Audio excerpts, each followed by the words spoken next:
Na dia efa niaina aza ny rotsakorana teto amin'ny faritra Analamanga androany alakamisy dia mbola ina no mety ho fiakaran-drano.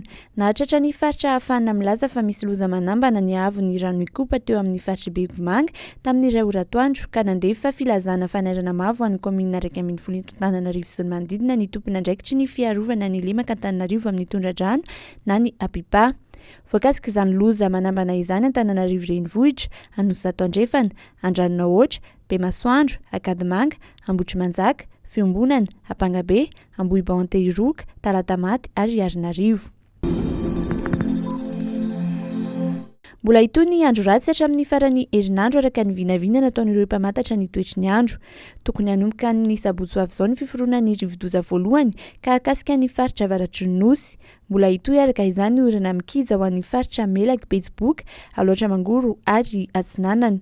Mety hikiza hatramin'ny 13 na 14 janoary ny orana ho an'ny faritra Analanjorofo, Sava, Sofia, Diana, Boeny, Betsiboka, Vatovavy, Fitovinany ary Atsimo Atsinanana.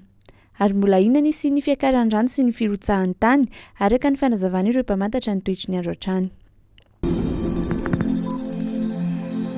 Toerana fandraisana Trabona miisa 2 no notsidihan'ny filoham-pirenena Andry Rajoelina androany alakamisy. Teny amin'ny EPP Andotapenaka faharoa no nanombohana izany ary nitoy tao amin'ny kianja mitafo Akorondrano.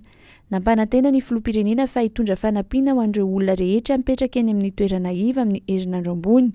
Ho an'ireo Trabona tao amin'ny kianja mitafo Akorondrano manokana dia nampanantena ny filoha fa azo tosika fameno sy vatsitsinjo avokoa ireo fianakaviana Trabona rehetra ary mialohany hialan'izy ireo ao.